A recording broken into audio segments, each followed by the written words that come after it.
नमस्कार दोस्तों, स्वागत है आप सभी का टारगेट विथतु में। आज हम पूंजी और बाजार इससे संबंधित कुछ तथ्य और इससे रिलेटेड जो क्वेश्चंस हमारे एग्जाम में आते हैं, इन सभी के बारे में हम डिस्कस करने वाले हैं। तो आप देखेंगे कि किस तरीके से पूंजी से संबंधित कुछ मैंने यहाँ पे प्रश्न भी लिए हैं और पूंजी से संबंधित कुछ तथ्यों को भी हम इसमें जोड़ करके देखेंगे। सबसे पहले बात करें कि पूंजी क्या होती है।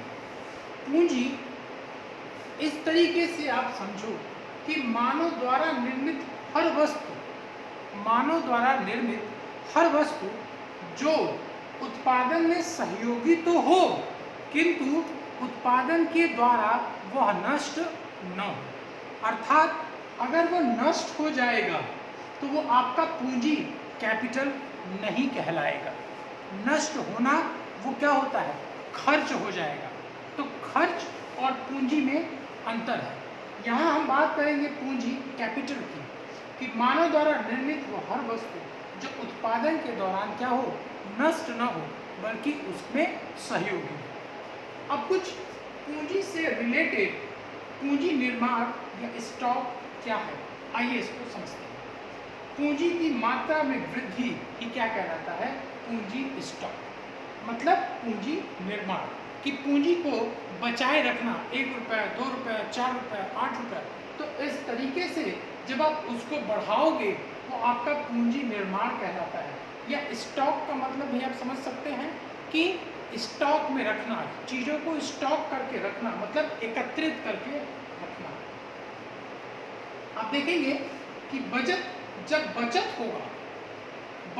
होगा तब हम क्या करेंगे, निवेश करेंगे, और निवेश करेंगे तो ही हमारे पूंजी का निर्माण होगा। जैसे मैं अगर एक एग्जांपल लूँ, अगर एक छोटा सा एग्जांपल मैं यहाँ लूँ आपसे कि 10 रुपये का मैंने अगर बचत किया, 10 रुपये का बचत किया, तो उस 10 रुपये को मैं अपने उत्पाद में निवेश करूँगा। मैं अगर टॉफ़ी बेच रहा हूँ, पेन, मार्कर, कुछ भी बेच रहा हूँ, तो उस 10 रुपये को मैं इसमें लगाऊंगा, और जब मैं इसमें लगाऊंगा तो इससे जो प्रॉफिट होगा उससे हमारी पूंजी का निर्माण और भी ज़्यादा होगा। इसका मतलब ये है कि बचत से निवेश और उससे हमारे पूंजी का निर्माण होगा। और बचत कैसा हो, बचत का गतिशीलन किसके द्वारा होता है, बैंक एवं वित्तीय संस्थाओं के द्वारा। बचत का गतिशीलन जो है वो किसके द्वारा होता है, बैंक और वित्तीय संस्थाओं के द्वारा। अब बात करें कि कम बचत होगा, जब हम कम बचत करेंगे तो निवेश भी क्या होगा, हमारा कम हो जाएगा। याद रखिएगा, बचत कम है तो निवेश भी कम होगा, और पूंजी का निर्माण ये भी क्या हो जाएगा, कम। जब पूंजी का निर्माण कम होगा तो औद्योगिकरण कम होगा, और औद्योगिकरण कम होगा तो रोजगार भी क्या हो जाएंगे, कम हो जाएंगे। रोजगार कम होंगे तो क्या होगा, लोगों की गैर खाद्यान्न चीज़ों को खरीदने की क्षमता भी क्या हो जाएगी, कम हो जाएगी। अब बात करें निवेश या विनियोग के बारे में बात करें। निवेश उत्पादन में वृद्धि हो तथा लाभ की प्राप्ति हो। इन्वेस्टमेंट, निवेश क्या होता है, निवेश वो चीज़ है जिसमें उत्पादन में वृद्धि हो, उत्पादन में वृद्धि के साथ साथ लाभ की प्राप्ति भी होती है। जैसे हमने बताया कि 10 रुपये का अगर मैं ये मार्कर का मैं बिजनेस कर रहा हूँ, तो 10 रुपये की मार्कर को अगर मैंने ऐसे कई मार्कर बेचे और जो मेरा एक प्रॉफिट आया, जो मेरा एक पूंजी आया, उसको मैं कहाँ लगाऊंगा। अगर प्रॉफिट हो रहा है तो मैं उसको पूंजी में लगाऊंगा। पूंजी से क्या होगा, फिर हमारे पूंजी का निर्माण होगा, और जब पूंजी का निर्माण होगा तो हम निवेश करेंगे तो उत्पादन में वृद्धि तथा लाभ की प्राप्ति।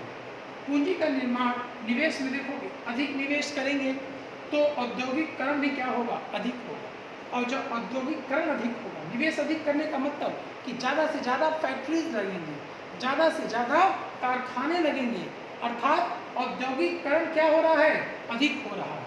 रोजगार का सृजन भी क्या हो रहा है, अधिक हो रहा है।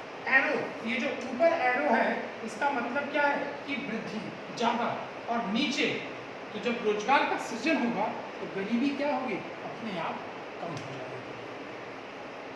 नेक्स्ट पॉइंट पे आए कि पूंजी, उत्पाद और अनुपात। उत्पादन की इकाई में लगने वाली पूंजी क्या कहलाता है, पूंजी उत्पादन अनुपात।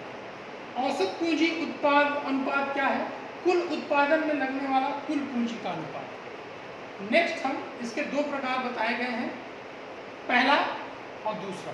वृद्धिमान पूंजी उत्पाद, एक अतिरिक्त इकाई के उत्पादन में लगने वाली अतिरिक्त पूंजी का अनुपात। थोड़े थ्योरेटिकल चीजें हैं और थोड़ी चीजें आपको इसके साथ समझनी। तो पूंजी उत्पाद अनुपात ये दो प्रकार के हैं, औसत पूंजी और वृद्धिमान पूंजी।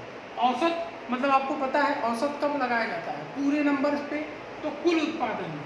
और वृद्धिमान किसी एक अतिरिक्त इकाई, वृद्धि क्या होगा, किसी एक चीज में वृद्धि होगा। तो किसी एक अतिरिक्त इकाई पे जब हम बात करेंगे तो ये क्या कहलाएगा, वृद्धिमान पूंजी अनुपात। और कुल अनुपात उत्पादन के बारे में बात करेंगे तो हमारा औसत पूंजी उत्पाद अनुपात कहलाता है। अब बात करते हैं नेक्स्ट पॉइंट पे अपने,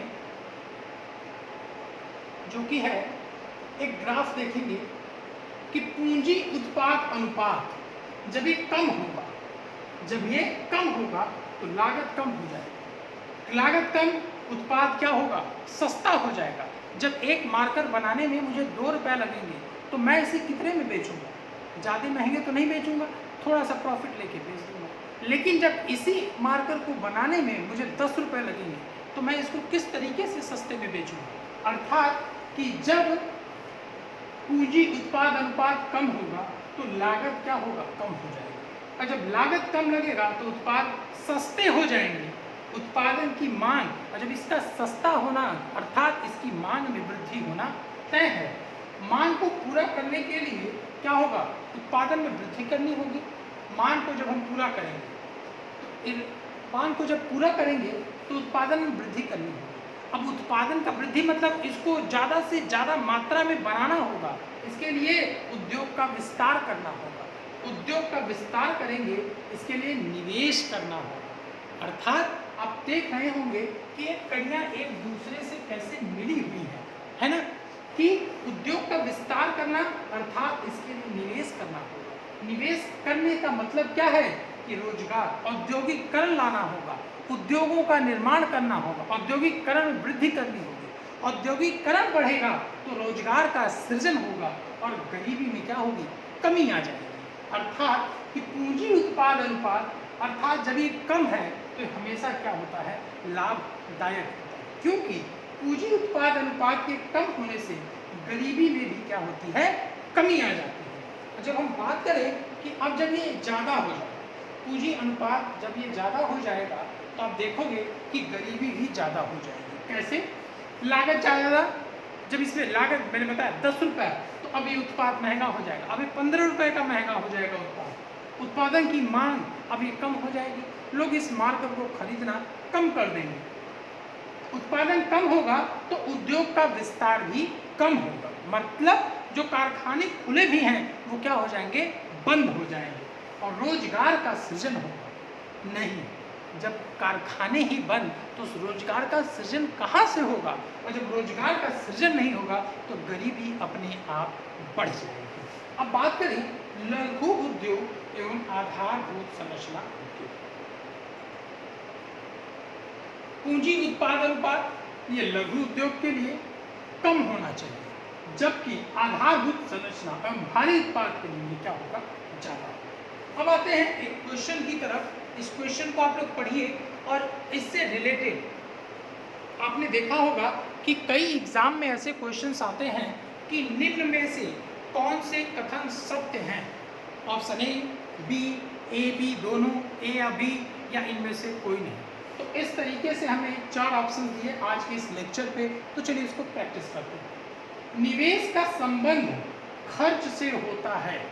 निवेश का संबंध खर्च से होगा नहीं, निवेश का संबंध हमने किससे बताया है, निवेश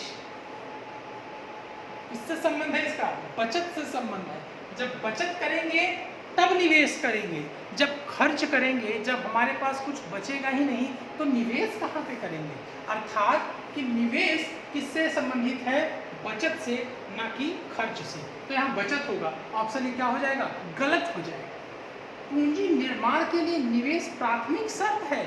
यस, आपको देखा होगा कि बचत करेंगे तो निवेश बढ़ेगा, निवेश बढ़ेगा तो पूंजी का निर्माण होगा, अर्थात ये निवेश प्राथमिक शर्त है।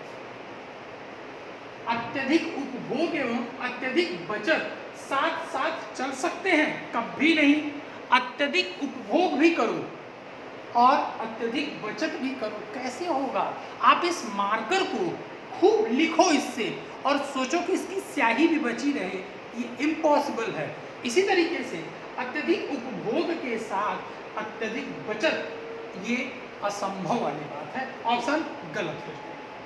शहरी क्षेत्रों में बचत का कारण बैंक का सक्रिय होना है। आपने देखा कि बचत किस तरीके से हम कर रहे हैं, गतिशीलन, बचत का गतिशीलन बैंक एवं वित्तीय संस्थाओं के द्वारा, अर्थात ये जो आपका ऑप्शन है, ये ऑप्शन आपका करेक्ट है। आई होप आपको वीडियोस पसंद आए होंगे, तो वीडियो को ज़्यादा से ज़्यादा लाइक करें, शेयर करें और चैनल को सब्सक्राइब करना ना भूलें, जिससे कि हमें मोटिवेशन मिलती रहती है। इस वीडियो पे हम ऐसे ही कई कंटेंट्स लाने वाले हैं। जल्द ही कुछ ही दिनों में हम स्टैटिक जीके का एक पोर्शन स्टार्ट करने वाले हैं। हमारे चैनल पे हिंदी, मैथ और इन सभी कक्षाओं को भी शुरू कर दिया गया है। तो चैनल को ज़्यादा से ज़्यादा अपने फ्रेंड्स के साथ अपने स्टडी ग्रुप में शेयर करें। थैंक यू, जय हिंद।